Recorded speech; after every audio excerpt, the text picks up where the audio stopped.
The purpose of this podcast is simple. We want you to get to know your doctor before meeting them in person, because you're making a life-changing decision and time is scarce. The more you can learn about who your doctor is before you meet them, the better that first meeting will be. There's no substitute for an in-person appointment, but we hope this comes close. I'm your host, Eva Shea, and you're listening to Meet the Doctor.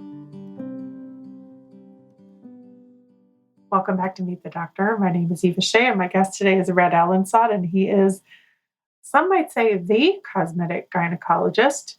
Welcome to the podcast. Thanks so much. It's a pleasure to be here. I'm glad you invited me. Well, I honestly have been following you for a very long time, not just because of what you've worked on in your career, but because I have had friends work with you and for you over the years. And so it's always funny when you realize how small the little cosmetic world is. I think you should really start by telling us how you even started down the path of cosmetic gynecology, because I believe you were one of the first. Yes, it actually came down to me wanting to do surgery. I was an OBGYN resident, but my passion was doing surgery. So I initially wanted to become a female cancer surgeon because they had the toughest surgeries, I thought. And my current field that I do is urogynecology. That's fixing bladders and rectums and things like that. That wasn't really a thing back in 1990 when I was finishing my residency. And so I actually did pursue a pelvic surgery, gynecologic surgery fellowship, and I got into Yale's gynecologic oncology program. But if you remember, 1990 was the time of the Gulf War, the first Gulf War. And so I was Air Force. They paid for my medical school. So they pulled me out of training. I didn't even get to start, really. And I had to do my 4 years of payback. And by the time the war ended, I decided, I had been head of gynecologic services at 2 Air Force hospitals. I really liked the benign surgery. So I decided not to go and pursue the oncology and instead pursue the benign surgery. So I started doing more pelvic reconstruction, fixing bladders, fixing rectums. And this was the time when laparoscopic surgery was just starting in the United States. And so I did a lot of laparoscopic surgeries. And then back in 1990, I had patients at Nellis Air Force Base. I was in Las Vegas at Nellis. And my patients would ask if I would do some of the cosmetic stuff, like reducing the labia or tightening the vagina. And at that time, no one was really doing that as an elective thing. And since I was in the Air Force, I wanted to serve the Air Force wives. I started doing those procedures. They were approved by my commander. And so that's where I started doing the labial surgeries. I transformed my cancer surgeries, such as a vulvectomy. I made them into a cosmetic surgery. And instead of just cancer, I made modifications, refined it, and I started doing the labia surgery of the minora, the majora. I started doing hood surgeries. They were all cancer surgeries in the past. So I just modified it to become a cosmetic surgery. And then I started teaching that years later. And I started growing a program, and I taught for 20 years. And now I'm teaching mostly online, and I'm slowing down a little bit on my live teaching. And so it's a great journey. When you got pulled out of Yale, as we are at those young ages, we're really angry when our plans change. Yeah. Unexpectedly. Do you remember how that felt to have I was super pissed. I mean, it was so competitive to get into Yale's program. I was told that there were between 30 and 35 applicants for the one slot. And so I worked my butt off. I actually went over there, did rotations.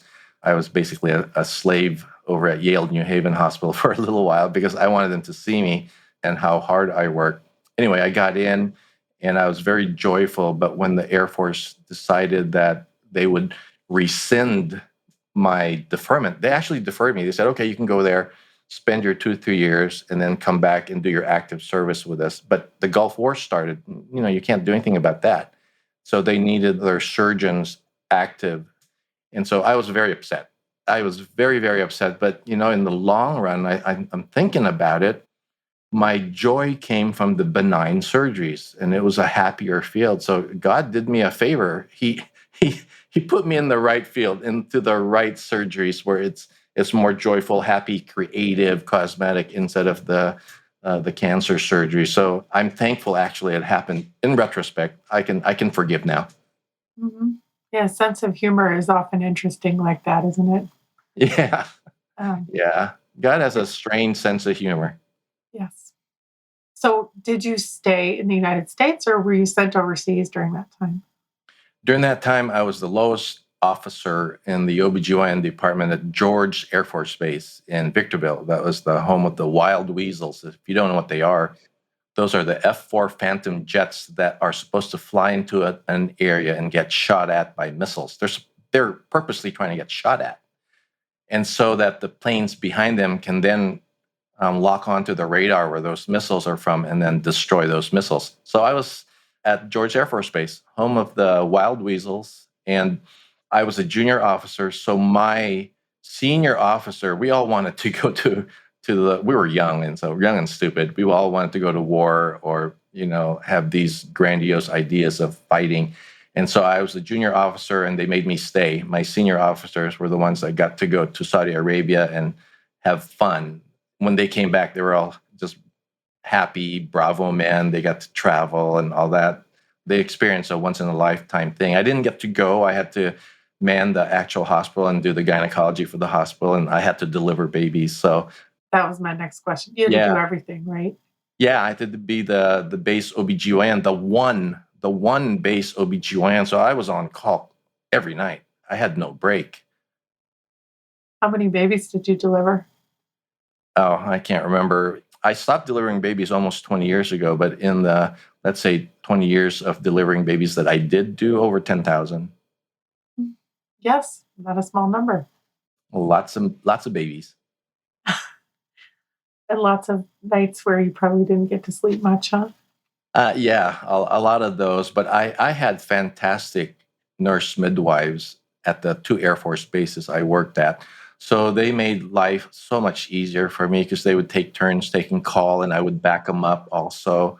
And so I got to sleep more than in residency. So that was a blessing. It's all relative. Yeah, it's all relative. Okay. So during this time, you're really sort of forming a perspective on what cosmetic gynecology is. Nobody's calling it that, but there's demand. Patients are asking you for this. Yeah, there's a demand. It was not a field at all. And in fact, doing labiaplasty was called modified vulvectomy or radical vulvectomy at that time. There was no word such as labiaplasty at that time. There was no words such as clitoral hood reduction. Vaginoplasty meant creating a vagina for some congenital disease at that time. So no, these were all just new things. And when I got out of the Air Force in 94, I joined a group in Los Angeles, a big multi-specialty group. They had probably 150 doctors, 12 OB-GYNs. And so for my first 10 years, I was a pelvic reconstructive surgeon doing mostly urogynecology in Los Angeles, in the Northridge area, right where the earthquake was. And a little aside is that's where I met my wife. She gave me a tour of the hospital right after the earthquake. The Northridge Hospital was all pretty destroyed, and she was touring me to show me, do you really want to work here? I mean, we just got killed by this earthquake. She was trying to get you to leave. She was just trying to tell me, man, this is a dangerous place. Well, when I met her, I knew I'd marry her. And so I said, I'm working here. So I stayed on that area. When I met her on that tour, I knew she would be the one. Really? Yeah, it's true. No one believes me. Even my wife says, "Oh, you're just making that up," but it's true. She gave me the tour of Northridge Hospital that was just shattered to bits by the earthquake. They were delivering babies in the parking lot. That's how bad it was at that time. So what did you do next to get her attention? What was the next thing you did? Oh, I was a big chicken. It took me another year and a half to ask her out. So you took the job so you could be near her. What was her job at the hospital? She was head nurse. She was charge nurse for labor and delivery for babies. So I got to know her character. She got to know mine in the pits there, doing deliveries, taking calls, and all that. So it was a good way to get to know her. I bet. Okay, so now you're in Northridge. You're there for 10 years and in this multi specialty group. Right, right. And multi-specialty group, I had to take OB call, but really the focus of my practice was doing surgeries. And I was in surgery about 2 to 2.5 days a week. So I was doing 30 cases a month and higher, sometimes a lot of surgeries, pretty much surgical based practice. And I got involved with many of the companies who were designing and developing pelvic reconstructive devices for incontinence, for fallen bladder, fallen rectum. And I designed a bunch of things for different companies, such as incontinence devices. And do you remember those meshes that were in the news all the time and so many lawsuits flying because of meshes? Well, I own the patents to those things, two of them. And so it was one of my best inventions, but it was probably my least profitable invention because FDA took a lot of it out of the market. Too many untrained doctors were doing the surgeries. Great system, great device, and it's still out there on the market today for select patients. It's really wonderful for the right patients, but too many untrained doctors were doing these cases, and a lot of the lawyers got in on it and started doing these class action suits. And so what I thought were brilliant inventions and patents were kind of retired and put aside. So when that happened, I made a change again. I left my practice in Northridge and I was recruited as a pelvic surgeon, a urogynecologist in Laguna Beach, California, in Orange County, in South Orange County. And at that time, there was no one doing full-time urogynecology in all of San Clemente, Dana Point, Laguna Beach, San Juan Capistrano. So they recruited me. South Coast Medical Center recruited me and brought me to Orange County, built out my office, got me a staff, supported me, and I grew the urogynecology practice then. And that's also the start, 2005, by the way, January 2005. That's when I decided, well, no one's doing this kind of specialty of cosmetic gynecology. Why don't we make something of it? Because there's a demand. People are willing to pay for these procedures. There's very few with skills or know what this field is all about. And so I started teaching the stuff I did. I started teaching it and announcing it around the world. I was teaching the labiaplasty, and I had come up with techniques on how to do them in the office. The wonderful stuff. I didn't have to take the patients to the operating room. I can do entire labiaplasties, vaginal tightening surgeries in my office because I had learned how to numb them in the office very comfortably, and we were able to do them even more safe in my office than in the operating room because there were no needles in the back. There was no tubes down your throat. You didn't even have to have an IV. And you're awake talking to me while I was doing surgeries, and that attracted a lot of doctors from all around the world. And my training program just blossomed from 2005 up until I sold my practice about almost 2 years ago. I know quite a few plastic surgeons who went to see you for that training. Yes, the plastic surgeons are wonderful. And so I used to run a congress for a decade from about, what was it, 2006 to 2015. I ran the Congress on Aesthetic Vulvovaginal Surgery, CAVS, CAVS. And we had one motto, and the motto was we were medically agnostic. We didn't care what specialty you were in, dermatology, plastics, gynecology, as long as you had an interest and you had the skill. It all came down to skill, skill and knowledge. And so we were just medical agnostics at that meeting. We invited doctors from all specialties to come in and speak. And I did that for a decade. And now it's run by Dr. Marco Pelosi in New Jersey. And we have our yearly meeting, and he's done a brilliant job running and teaching around the world. He's very influential. And the two Pelosi, senior and junior, are able to run it and take the stuff that I've helped with, and they've taken it to another level. I love the collegiality, and what I want to try to draw a connection to is that when you're all oriented around helping women have better lives, then everything else is easy. And I wonder what elements of that have been a part of what you've been doing. I think for me, people know me as the second chance doctor because, for example, I have being in Orange County, where I lived in, the average age of a woman was 44. So these are people who are done having kids, all right? Their kids are high school or maybe in college already, and many of them are divorced, and they want to rekindle that old magic, and they're just not secure about it because, the damages of childbirth and labor plus aging, things look saggy or are just very painful, dry. And so that's kind of what I specialized in. I became the second chance doctor. They saw me after feeling this way, and we were able to get their tissues back to the way it was in their 20s and 30s, non-surgically. And then if they needed surgery to get it to appear a certain way, not as saggy or as loose as before, or get back the snugness of their vaginal canal, for example, someone who's had 10-pound babies, we were able to do that. So I kind of got known by my patients as the second chance doctor. And I'm trying to bring that here to Dallas now and help our practice. Dr. Brady and I, we work together to be the second chance practice of Dallas and Texas.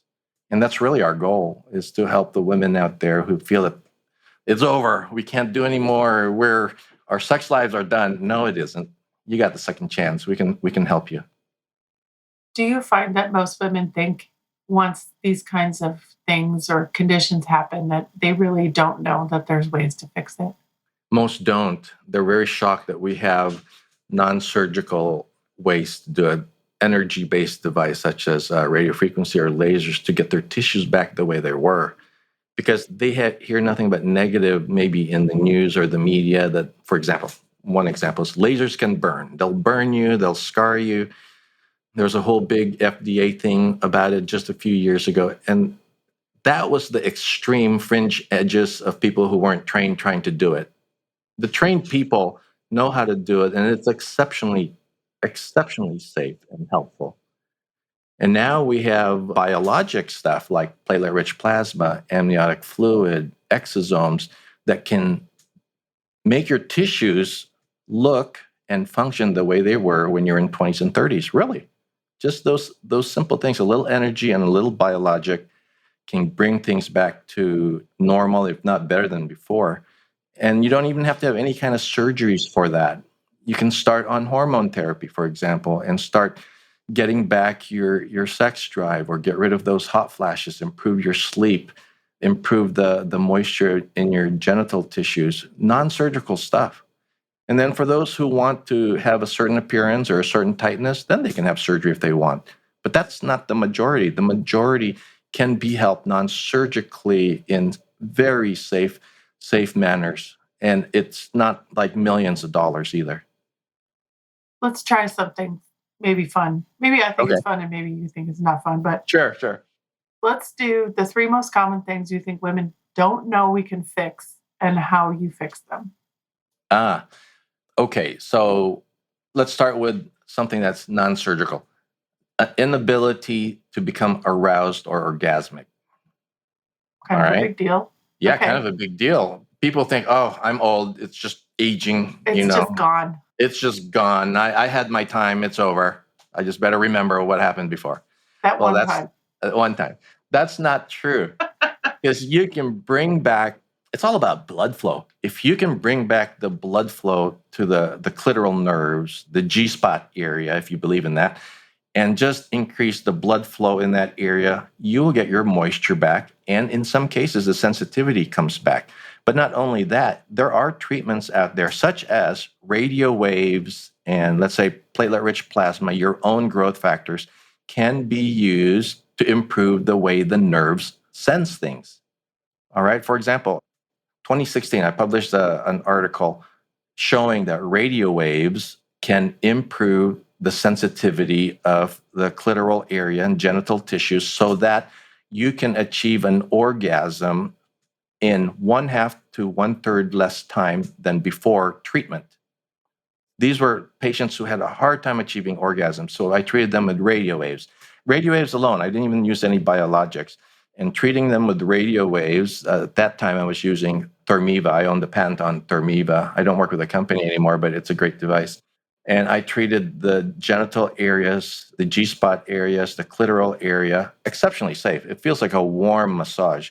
And you treat that area. And I had doctors in San Diego, a dermatology practice who teaches other doctors, they have a fellowship. They did biopsies on these sites, and they found that these treated areas had an increase in density of small nerve fibers. Can you believe that? The first known energy-based device to show an increase in the density of small nerve fibers. And that explained why women were getting better sensitivity and were now able to achieve orgasms without as much work as they used to. I was able to help women who are completely anorgasmic, they hadn't had an orgasm in years, achieve it. Not all of them. I was successful in about 3 out of 5. I didn't help everybody. But in 3 out of 5, those anorgasmic women were starting to have orgasms again. So that's one myth. This was like 10-ish years ago, right? Yeah, I did the study 2015 to 2016, and I published it in 2016. Okay. So if Thermiva was sort of V1, what have you done since then? Well, I've worked with Thermiva, the radiofrequency, and I still think radio waves for this kind of condition is still the best. I've also worked with certain companies on lasers, and lasers are wonderful for moisture production to do micro damage to the inside of the vaginal tissues to force new blood vessels to be formed. And with new blood vessels, by the way, if some of our audience may not know, vaginal moisture is from blood flow. It's not from glands or anything like that. So if you increase blood flow inside the vagina, that blood has serum, and that serum passes through the walls of the blood vessels and into your vagina. So the actual moisture in a vagina is called a transudate. It's from the blood vessels. It's not from a gland. Huh. Okay. So if you can increase the blood flow in the vagina, you can help. So we're now able to do it. My original research was radio waves, but me and my friends, and more so my friend in Argentina, Adrian Gaspar, he showed that the use of lasers inside the vagina could do the same thing as radio waves. He's a brilliant man. I did a lot of my further research using amniotic fluid. Believe it or not, the amniotic fluid where babies swim around, I was able to find that that was anti-inflammatory, and I used that and injected it on the base of the bladder, and my patients with overactive bladder had reduction in having to wake up at night or having to pee 20 times in a day. So amniotic fluid has been found to be tremendous for overactive bladder. Where were you getting the amniotic fluid? I'm asking the question everybody wants to ask right now. Well, you get it from planned C-sections. These patients who are infertility patients are managed in a different way. They have cultures taken all the time. They're checked for infections.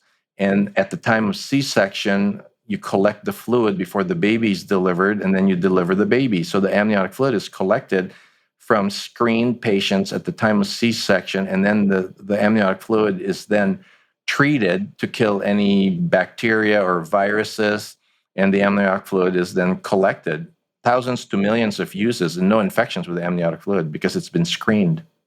Huh. And I think I'm not sure exactly, but amniotic fluid may be one of those that they also gamma irradiate to kill any viral particles. So those have been pretty mind-blowing stuff. We didn't have many other choices for overactive bladder other than drugs, pelvic floor physical therapy, sometimes Botox injections into the bladder, and now really simple amniotic fluid, 1-minute injection on the base of the bladder. Isn't that amazing? That's incredible. Yeah. Well, you kind of gave us number 1 and number 2 together, because if number 1 was treating anorgasmia with radio waves, then number 2 was treating urinary incontinence with amniotic fluid.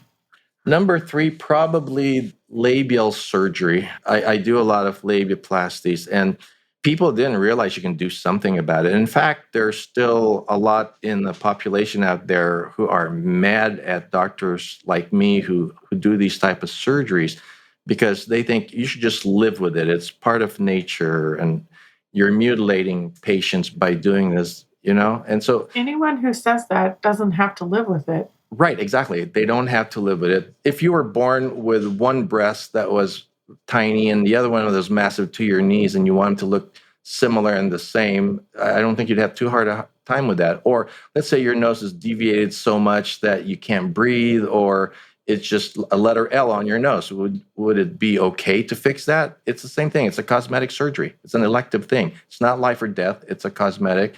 But if it's going to improve your appearance and your self-esteem, I don't know why you're trying to limit the choices of women instead of expanding their choices to help themselves. One of the youngest patients I did a labiaplasty on was a 14-year-old. Okay. Mhm. It was the most embarrassing thing for this poor young girl. She was in swim team. She was swimming a leg of a relay. Okay. So she swims a leg of a relay. She gets out of the pool, and her mother sitting in the stands just gasps, because her labia is sticking out of her swimsuit and she didn't know it.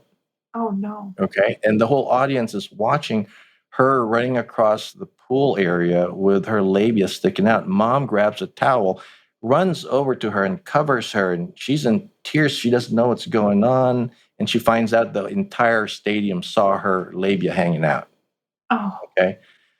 14 years old. See how traumatic that is? Oh, my goodness. Anyway, the weekend later, they flew to see me. They're in Florida. They flew to see me in Laguna Beach, and we fixed that. And now she competed in high school and college with a lot of confidence. And just that simple, very safe in-office surgery saved that girl's self-esteem, improved their quality of life. So the naysayers out there are just not looking at the whole picture. they never are. Yeah. Well, okay. So you're in Dallas. What inspired you or motivated you to move from Newport Beach? Is that where you were? I was in Laguna Beach. Laguna Beach. You know, when you're not from California, the beaches are all really the same, aren't they? Yeah. Where are you? Where are you recording from? I'm in Austin. Oh, okay. Okay. So Yeah. you're a Texan too. Yeah, I got here as fast as I could. Well, I had a happy career in Laguna Beach. This is the best place to practice. I was there almost 20 years and got to know my staff, my patients really well. And it was a hard decision to leave. But when your kids move, my youngest son goes to TCU. And after being there for a little while, he says, Dad, I love Texas. I love Fort Worth. And he says, I'm not coming back to California. And I go, what? You're not? Why? You're a California boy. He says, Dad, I love it here.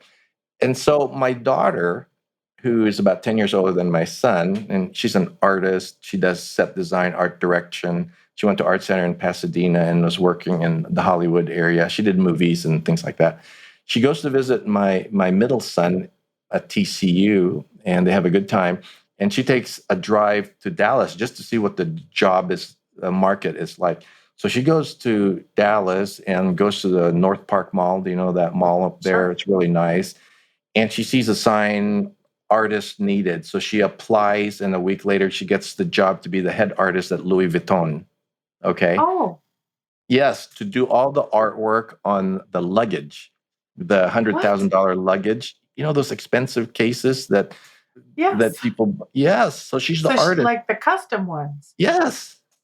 So they give her that job. They hadn't found an artist of good quality for 18 months. And she goes in there and they test her. What do they do? They give her a piece of Louis Vuitton leather, right? You've seen the Louis Vuitton standard leather, and they give it to her and they say, all right, draw something three-dimensional. And they gave her a bunch of other stuff to do. And so she does the work and she sends it in, and the New York Louis Vuitton judges call her within a week. She's really good. Samantha, my daughter Samantha, she was really good. So she got the job. And then she moves to Texas, to Dallas. And after about 6 months, she also calls us and says, Dad, I'm not moving back to California either. Dylan and I are going to stay in Texas. It happens. It happens. And so my wife looks at me and she goes, we got to move, you know. And I go, yeah. And so, in one weekend, we decide to sell the house. We got it sold in a weekend. And then my practice was the harder part. It took me a couple months to sell the practice and start the transition to Texas. And so that's how I ended up in Texas and loved it since. We've just really enjoyed being here, working with Dr. Wesley Brady and a fantastic staff here in Dallas. And I don't have a live teaching anymore. I gave that to the one who purchased my practice, but I have expanded my online teaching with my collection of about 20 years worth of videos. And I created a platform. Have you ever heard of Netflix? I have. You know what Netflix is, right? Well, Yeah. I created a platform where I put all my gynecologic surgeries, and I call it Gyneflix. And I have subscribers to Gyneflix from all over the world, about 60 countries of doctors watch my videos and learn how to do these labial surgeries, non-surgical treatments, O shots, vampire wing lifts, vaginoplasties. And so I use my Gyneflix as my teaching now. And I also use Gyneflix to teach the lay public. I've been working a month on a basic 30-minute labiaplasty explanation and teaching video for the lay public, and I'm about to release it this afternoon. So perfect timing. Yes. That's exciting. Well, if you give us a link, we'll make sure we put it in the show notes for this episode. I sure will. And that would be a free video. It's taken me over probably 120 hours to put together because it's surgery plus live plus my best pictures. And I'll release that this afternoon. Excellent. So are you still training in person if someone wants to come see you in Dallas in that office? No, I don't have a live training here anymore. And so I will be using mostly my online teaching. In the future, you never know what will happen. If the opportunity internationally comes around, I've been asked to train internationally. This year is going to be busy. I'll be in Peru next week, and then the Philippines and Istanbul. And there's a lot of places to teach this year because this is my year to start traveling again. I haven't traveled much in the past 3 years because of the pandemic and the move to Texas and all that. So for patients who might be considering a visit to see you, what kinds of things are you taking care of there in the Dallas office? I'm a pelvic reconstructive surgeon. So the tough stuff I take care of are the fallen bladders, fallen uterus, fallen rectums, leaky bladder repairs. Those are my bread and butter things. And I also do endometrial ablations for those who bleed a lot if they need the lining of their uterus ablated. So those are the fun things I do. And I don't do the laparoscopy anymore. But the elective stuff that I do are the labia minoroplasty, the labia majoroplasty, clitoral hood reductions, perineoplasty to make the outside look pre-pregnancy, vaginoplasty to tighten the inside, and then a growing business, huge business actually, is management of anal skin tags. No one wants to take care of them. Those things that hang out there, general surgeons, GI doctors, nobody wants them. And so we have a full-blown anal skin tag excision practice here in Dallas. Dr. Brady's done a brilliant job setting it up and getting it marketed, and we both do the surgeries for that. Other surgeries we do are non-surgical things such as Thermiva and some of the laser treatments. We have an InMode and a Thermiva, and we have a Mona Lisa. Here, I do all the vampire wing lifts, the plumping of the labia majora, the O shots. And here's the thing, no one in your audience will know about this, but Clitoxin was launched just a couple of weeks ago, and we're a Clitoxin center. Do you know what that is? No, and it's rare that I haven't heard of something, so now I'm intrigued. Dr. Charles Reynolds, the inventor of the O shot, brilliant man, he added Botox to the PRP. And injecting both PRP and Botox into the clitoris results in vasodilation and increased blood flow of that area.